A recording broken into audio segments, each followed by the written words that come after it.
1. Most theaters do have special student discounts and maybe the occasional birthday discounts, but not at the one I worked at. We only had AARP discounts, and it always leads to entitlement or just angry people in general. A lot of times it's the college students who are the most entitled in these situations, because they believe since they're in college they'll get special privileges and discounts.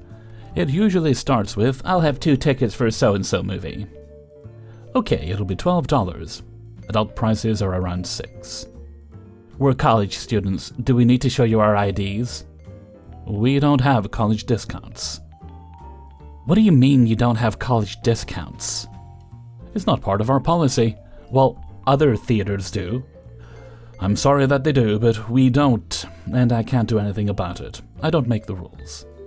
Then do you have birthday discounts? No, we don't. But you can collect theater points to use and get discounts on food and drinks. That's about it. How much?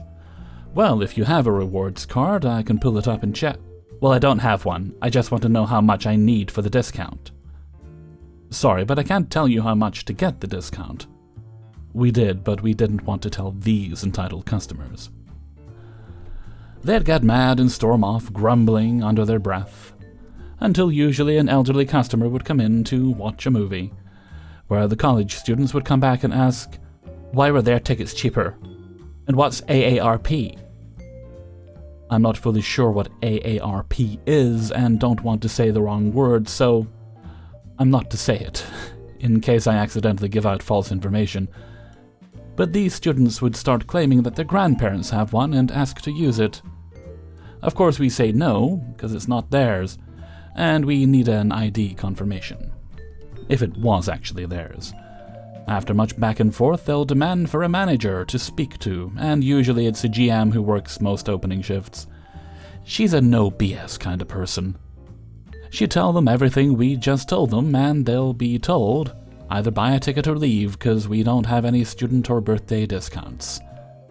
Then their last attempt would usually be, do you accept AMC points? We're not AMC, we're Regal Cinema.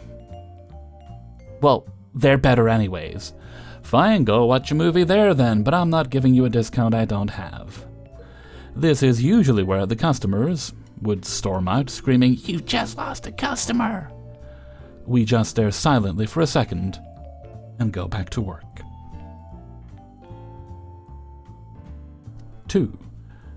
Before I tell this story, I'll give some small context so listeners know how this happened and understand what the woman's thought process was.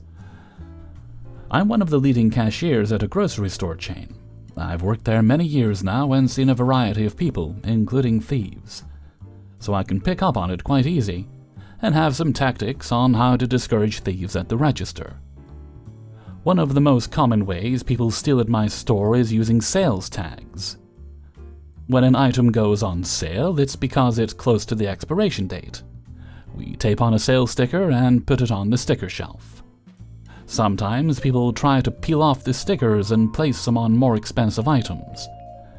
These aren't automatic stickers and must be inputted manually by a cashier, which usually deters a thief, because the computer will prompt manager permission if a sale input is unusually large for them. Sometimes I'll do this on a normal item if the price is raised before the sticker is updated. In this case, we compare the barcodes in an item and the machine. Check the name matches, then confirm the price raise. If everything checks out, we'll call over a manager to allow the discount sale. The story begins with a woman learning about these discounts and trying to take advantage of it. I'm a primary cashier at the store, which means I'm up at the registers the most. Nobody else is at the registers unless I specifically request more cashiers. So I encountered this woman one-on-one multiple times and didn't think anything of it. The first time I met her, she brought me 2 loaves of bread. One normal one and one with a price tag. The first thing she told me, before I even scanned them, was that the sale item was expired, and she wanted it for a bigger discount than what the sale said. Per law, we cannot sell expired items, so I outright told her, "No, I'm sorry, but legally I can't sell you this. I can ring up the normal bread, but the date on it is still more than a month out, so this isn't eligible for sale." She didn't like this, but accepted it and left without buying anything. The next time I saw her was a few days later. She tried the same tactic, so I recognized her quickly. This time she was wanting vitamins, again telling her that I cannot sell an expired item. But the date on the non-sale vitamins was close enough to where I could give a discount. She accepted it, bought the vitamins, and left. A few minutes later, she returned while I was in the middle of a large transaction and told me it was a tester bottle and if she could get a different one. I was a bit frantic at the sudden large order, so to save everyone time and give good customer service, I double-checked and confirmed the vitamin in her label was marked as a tester and made a judgment. I let her get a different bottle without ringing her up, allowing her to keep the discount price I gave without the item being close to the expiration date. It's something I almost never do, but it was busy that day and wouldn't be an overall issue, especially when it was a tester bottle for some reason, which I found odd at the time. A tester was even on the shelf, but wanted to offer something kind. After that, we hired a new cashier, Kay. Kay was just starting out and still learning the basics, so I didn't want to overwhelm her. She just had completed basic training on the computers and was out on the floor. While the boss cashier was busy, I would sometimes call her over if she looked a little lost and tell Kay a bit about how to use the register and some tips to make everything work faster. Sale theft wasn't one of the topics I had a chance to get to yet, since she was still learning how to apply the sale price at all. This particular day, Kay was at the register while I was working the floor. I had just had multiple tooth extractions the day before and was in too much pain to speak to customers all day. Kay was all right taking over, and would page other cashiers to come up and help if she was too stressed out and confused. On this day, wouldn't you have guessed, but a certain familiar woman appeared at Kay's register. She told me this after the fact, so I knew what happened. Again, she had a sale item and a normal item, and tried the same method. One was expired, the other wasn't. She wanted a large discount. Kay was in a panic, not knowing how to handle the situation. She said she had to call a manager to tell her what to do, and the woman suddenly got mad. She said she wanted a big sale, and cashiers have let her do it before, so just give a discount on the expired item. Not knowing what to do, Kay rang up the expired item and called up a manager to discount larger than the sale tag, without saying the item was expired. Kay told me she was afraid of the woman suddenly getting angry, and didn't know how to say no without sounding rude. I told her that if the woman appears, the best thing to do is confirm the expired item and say we can't sell anything expired by law. She could have the normal item at full price if the date is good, but not the expired one. Kay looked relieved, and we also relayed the same sentiment to the other cashiers at the store to be on the lookout for the woman. Wouldn't you have guessed, she appeared once again. By this point, we all had an idea on what she was doing, and were briefed on her tactics. She came up to my register with her script. How she kept finding expired items, I have no idea. My bet was she was taking sale tags and moving them around, and hiding close-date items in the far back of the sale shelf to return to. She had 2 items, as always. Of course, one expired. Well, here we go. Back to this repeated dance. I confirmed the date and told her I can't sell an expired item, even at a discount. She pleaded to just give it to her. I reiterated I could not sell it by law. She could have the regular item, but it wouldn't have a discount. She said she didn't want it if it didn't have a discount. Just ring up the sale and give it to her. Kay had done it before. Why was it a problem every time she came to me? I told her Kay was still learning and she wasn't speaking to Kay. She was speaking to the current elder cashier, who was telling her that I had to refuse a sale on an expired item. The woman asked for a manager, which I was happy to page. The manager approached and asked what was going on. I gave her the quick rundown that she wanted to buy an expired item. The manager nodded with me and turned her attention to the woman, who repeats what I said. "They're right, we can't sell expired items for safety reasons. It shouldn't even have been on the shelf, and I'm sorry about that." The manager took the expired item and brought it back to the storage room to place it in the bad product box. The woman was now fuming by this point. I asked if she wanted to purchase the normal item she had, and she said no, she wanted that one. And she didn't want it if it didn't have a sale. I said I was sorry to hear that, but didn't have much else to say. I already knew she was attempting to manipulate us in some way, although I didn't entirely understand the plan, with the whole expired item with the sale tag and fresh item without it. I knew it was fishy. You guys had it on the shelf, but I can't buy it. You're the only ones that stock it. I should just get it, it's already expired. I don't care about that, you're not gonna sell it to anyone else anyway. That new cashier earlier let me get one. Like I said, that new cashier was new, and didn't know what to do. We can get in trouble if we knowingly sell an expired product and someone gets sick. I don't care about that. I wouldn't sue you guys if I did. I can't find it anywhere else. I'm a regular. Can't you do this one thing? I'm sorry, but I can't by law. But I appreciate you coming in often. Is there another manager I can speak to? It's ridiculous you keep denying me sales. Do you treat everyone like this? I deny expired item sales every time I see it. I promise it's not just you. Whatever, just forget about it. She left without buying anything, but I get the feeling she's going to be back and try her tactics on another cashier. Unfortunately for her, every staff member in every department has been told about her in some way, so I doubt she's going to get very far. 3. So this is about a now ex-friend. Happened roughly 4 years ago now. I've been out of high school for 2 years. My high school used to have this kind of support group set up. Mondays it'd be for people with mental illness, self-diagnosed and official. Tuesdays, people with disabilities. Wednesday, people of the LGBTQ. Thursdays were foster care, adoptees, broken homes. And Fridays was venting day, where anyone who needed support could just come vent to an adult. They were mostly run by the school guidance counselors who, well, mandatory reporters, are also completely confidential and weren't allowed to tell your parents anything, just doctors, police, and etc., not parents.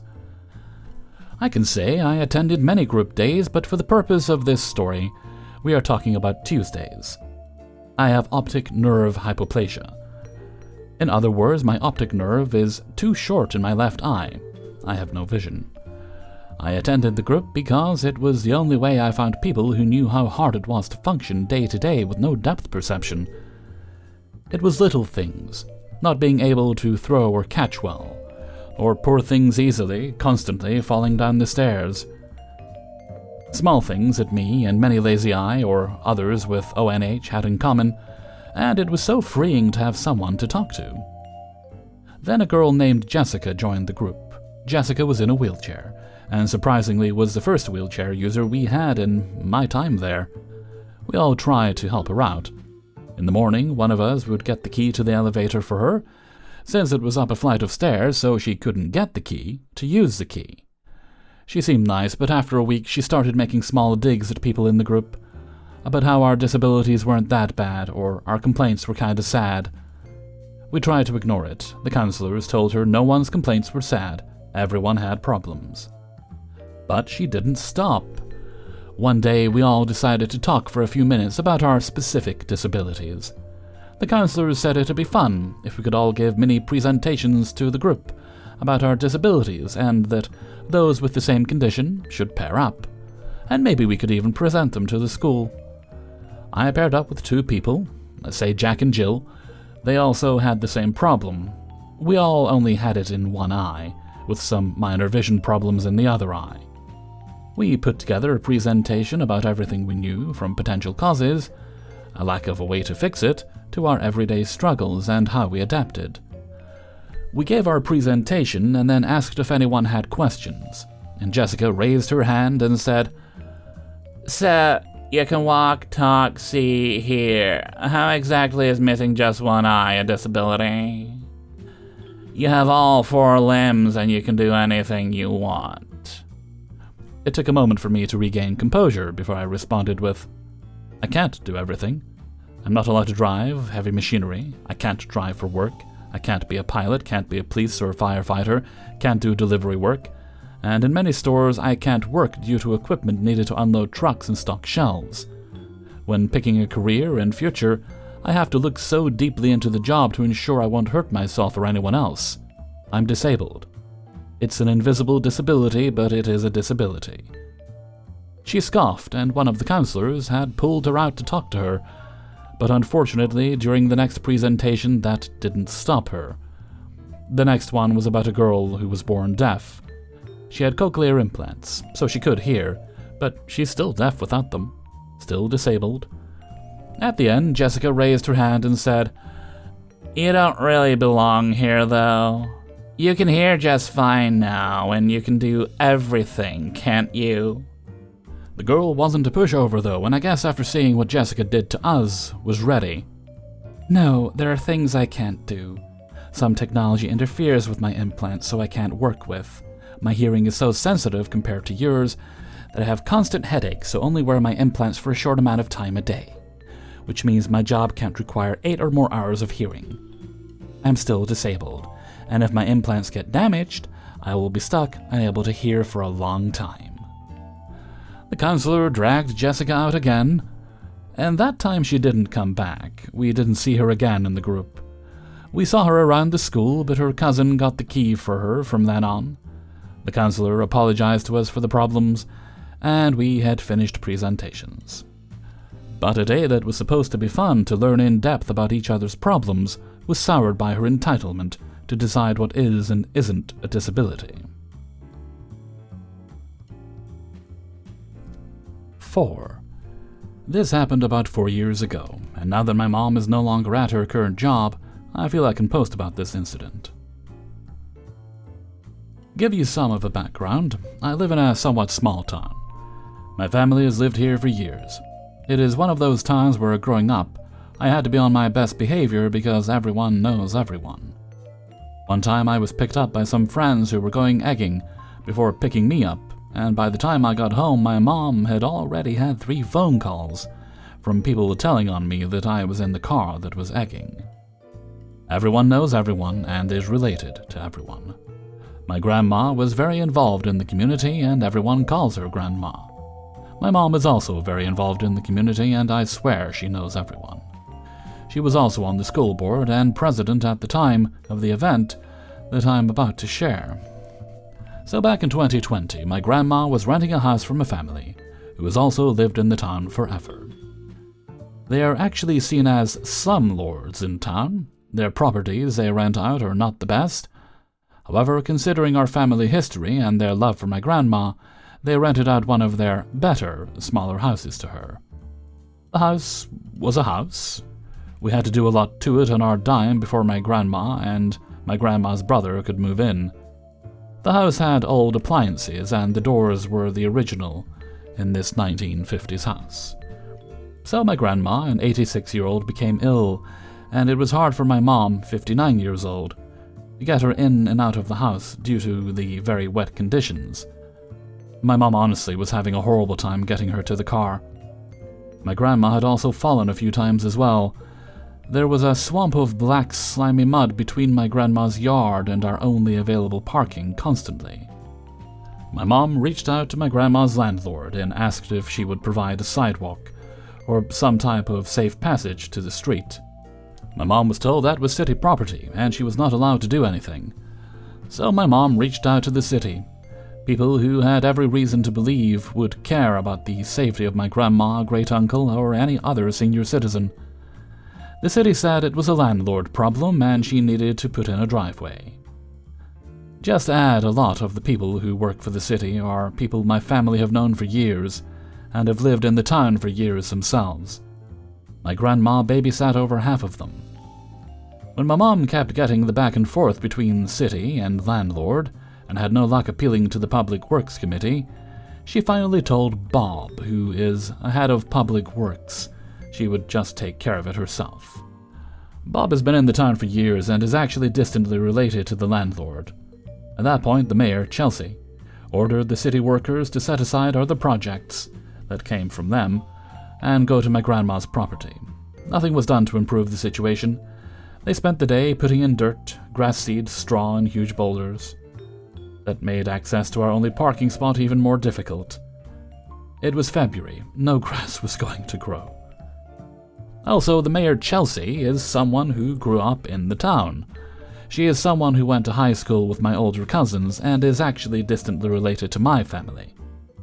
She was new as a mayor, and had kids in high school, and her husband owns a business in town.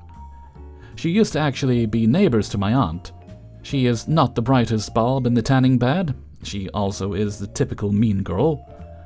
When my mom got off work, the day they put dirt and grass seed down, she called my grandma. She was crying. My grandma said that the city may as well have thrown dirt in her face, because they only made the problem worse. My mom's next step was to attend the alderman meeting, providing pictures of our problem and the action taken. She asked who approved that expenditure and how did it address our problem. After being confronted publicly, the mayor said it was she who ordered the action. Then she stated that she would have the guys go look at it again. The only action taken upon their return was moving the boulder back so it wasn't close to the street. At this point, the mayor came after my mom, both personally and professionally. I felt the mayor honestly felt threatened by my mom. The mayor also wanted to show off and show she was going to put my mom in her place, I guess. My mom was constantly told she should run for mayor as well. My mom worked at a pharmacy in town. The mayor and her friend, who is our neighbor and my mom's old friend, I live next door to my parents, would call and complain about my mom. My mom said when they would come to the pharmacy to pick up their meds, she would be completely blank and just say what she needed to say and check them out. In the meantime, it was election time and the mayor was up for re-election. The mayor was criticized a lot due to her lack of knowledge regarding codes, policies, and her having multiple conflicts of interest due to appointing her friends and family to committees. Also, she constantly put posts on Facebook with many grammatical and spelling errors. It was embarrassing for our town, to be honest. My mom helped her opponent campaign and helped him at the polls. The mayor then wrote some letter and sent it to everyone in town, creating a rumor that my mom was drinking at the polls when voting was going on. Me and my dad laughed so hard at this one due to my mom having like a total of 5 drinks in her life. Also in the letter, they wrote that my mom would not be the president of the school board, etc.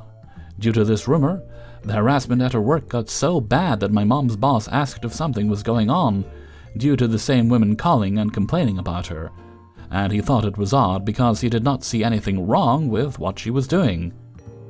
And my mom had never had a complaint before then. All of a sudden, these women were calling constantly. They were even calling the pharmacy's corporate offices. My mom was so upset about it. They were ruining her reputation and talking smack around town, saying she and our family would get special privileges from the city due to who we were. Our family finally fixed the problem ourselves. It required exactly $25 worth of gravel to create safe passage for my grandma. The aldermen were not aware because we really had our hands full trying to help my grandma get to an improved state of health, and thought since we had contacted Public Works, we thought they would have been made aware through city communications. One alderman drove by while my cousin was shoveling gravel. When the alderman understood what was really being asked, he helped shovel the gravel and told my grandma he was sorry. Now, back to when they first moved in. They were granted a contingent occupancy permit due to repairs that needed to be made. It was a good thing because my grandma had been led to believe this property had already been approved and had relinquished her current apartment. However, in the 8 months she has lived there, there had not been one follow-up visit to make sure any of these repairs were done, so the landlord was not being forced to make repairs. There were so many repairs that needed done. For instance, repairing the back stairs that were the second way out in case of fire. Every time my mom would inquire about a follow-up visit, it was met with a threat to revoke the occupancy permit and make my ill grandma move and become homeless. We had not asked for anything more than what my grandma and great-uncle are entitled to as tenants. We were just looking out for our family. The mayor turned this into a show of power between her and my mom. I do not know why the landlord is not being made to comply. But we really know why. It is because they are related to the people who are supposed to hold the landlords accountable. We follow proper channels, we did not ask for any personal favors, only what should be in place for all tenants, which is making sure properties are repaired when a contingent occupancy permit is granted. As far as enforcing the rules, that should all have been handled by the city occupancy permit officer, code enforcement officer, and the landlord. We should never have had to even ask. The mayor Chelsea ended up winning the election again. We had members of Chelsea's family going up our street at 10:30 a.m., honking their horns and screaming, "We won, bitch." Our neighbor, who had young children, actually recorded it and posted it on Facebook, because they were upset because it had woken up their children. To this day, our family is harassed, and our family members are constantly getting citations for little petty things. They cited my aunt while on hospice for her ramp they needed for her wheelchair. My aunt had to go to court while in hospice due to their harassment. Also, when me and my husband were having work done to our backyard, getting the needed permits was a nightmare. Finally, I made my husband call and resubmit permits, and use only his name and the address of our property, and that is when they finally pushed through our permits. I had not changed my name at the time. Talk about small-town drama. This mayor is still the current mayor. Constantly we see her breaking rules, and she continues to create conflicts of interest for herself. Were we the assholes in this situation? Should we just forget it and move on? Do we still have the right to be mad? Hellfreezers note, hell yes, you have a right to be mad. Should it ever become possible in the future, move on out of that town. It sounds like your family did everything they could to keep things civil. It's really not worth the headache in the long run, and I think as long as that person's mayor and she has her people in positions of power, things aren't really going to change. But I wish you luck, and I hope for the best. 5. My wife Joan and I are in our 50s. Gen X, basically. We've worked hard, both of us in the IT field. I did some contract work, which was paying my last 10 years way above average, but the travel sucks, and the only time you get vacation is when you're in between contracts and basically unemployed. As a contractor, you have to find work, do the job well, and when the contract or the extensions run out, you're sitting on the couch looking for the next job. Fortunately, I was pretty good at what I did, and I was able to either get extended or find the next gig easily. Joan worked for a major national payroll company as an FTE, so she covered the insurance. She did pretty well, 6 figs, but was not in management, just a keyboard monkey like myself. She had a very desired set of skills at her company. We decided to buy a piece of lake property in Tennessee, way out in the boonies. We eventually built a log home on it, and we did 40% of the final work ourselves, along with my brothers-in-law. It was a lot of work, but I enjoyed it. The wife helped too. We ended up with a beautiful place, still owed a lot of money on it, but we were able to afford it as a vacation spot, and shared it with both our extended families, who also helped on improvements and furnishments. Looking at it, you'd think we were rich, but really we were just 2 hard-working people that raised 3 beautiful kids and invested in this place rather than a 401k. And did I say we were old?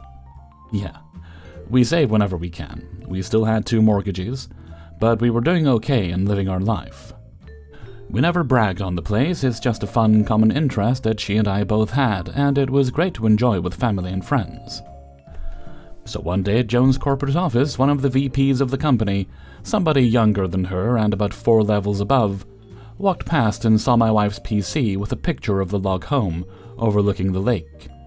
It was $1 million shot, and looked much pricier than the thing really was. According to Joan, the VP was very friendly and said something to the effect of, "Oh, what a beautiful vacation spot. Is that a place you rented once?" Joan's response was, "Thank you, actually that's the second home that my husband and I built." Joan wasn't trying to gloat, just answering the question, but immediately saw a surprised reaction on the VP's face like, how can a person at this level own something like that? Joan told me the story later that day and was a little embarrassed, but felt a little proud as well. There was nothing wrong with anything the VP said or did. I was just happy we were able to claim a little status with what she and I had worked so hard to achieve. Note, we eventually sold the place and moved to another city after my wife retired. It was just too far of a drive and not a good place to retire. We were able to help one of our daughters with a mortgage for her house, so the gains did help families somewhat. As strange as this sounds, I'm glad it sold. It was a great time, but a huge source of stress to maintain. Bugs eat everything out there.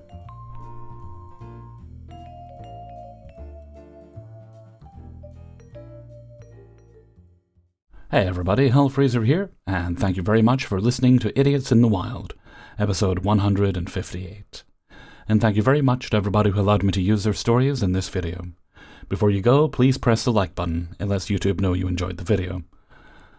And if you'd like to get early access to these videos, that's fairly easy to do. You can support me on my Patreon page, which is linked in the description. Just click on the link, it'll take you right to it. You can do that for as little as $1 or more a month. It really does help out. You'll also find a link to the Hellfreezer merchandise store on Teespring if you'd like to get yourself a mug or a t-shirt, or there's some nice hoodies on there as well. And if you really enjoyed today's video, then why not leave a tip? Do that by clicking on the heart with the $sign underneath the video. You don't have to do any of that, but it really does help. Okay. I think, yes we do, we have a birthday shout out to do for March the 20th, so I'll have to make sure I put this up on that day. It's a Wednesday, I believe. And today's shout out goes to Jeremy Johnson. Jeremy is 42 years old today, as he said, the Hitchhiker year. I do like Hitchhiker's Guide to the Galaxy. I think I've spoken about that before. And I've been listening to videos for a couple of years now, and even commented as Stricken Record. So if you see them in the comments, you can wish them a happy birthday too. Well, I hope you have a great day today, and nobody comes along to destroy the Earth. Although, to be honest, personally, I wouldn't mind that.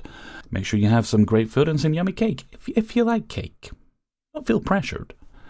And before we go, I'd like to sing Happy Birthday. Happy birthday to you. Happy birthday to you. Happy birthday, dear Jeremy. Happy birthday to you. Alrighty, and I don't think we have any other business today, so let's move right along to today's question and answer of the day. And today's question is... Also, sorry, my voice is a little rough today for some reason. So, today's question is... And this one comes thanks to Newcomb, posted on the Discord. The barn door trend. Do you like barn doors, as in inside your home as regular doors, or stick with the more traditional old-style ones? Or, we'll extend that a little bit, do you have just a favorite type of door? Do you like doors that have glass in them inside your home? Do you prefer just a nice old solid wooden door? Do you like them painted? Do you like them varnished, unvarnished? Do you like beaded curtains? Whatever you like to divide your rooms. Why don't you let us know what you think in a comment below. Personally, hadn't heard of the barn door trend, I did look it up, and it doesn't look like something I'd enjoy. It looks like they belong more in a barn, and also very, very expensive, it seems. And before we go, let's have the answer of the day from a previous video. And this one comes from Idiots in the Wild, episode 157. And this was in relation to what time of the day do you start to feel uncomfortable if you're still awake. And today's answer comes from Annie Northman. They say anywhere between 2 or 3. I can usually stay up later, but I always feel off if I don't go to bed before that. Well, I'd expect better from a vampire, Annie, but fair enough. Okay, and with that, I'm gonna head off for now. So until next time, thank you very much for listening, and take very good care of yourselves.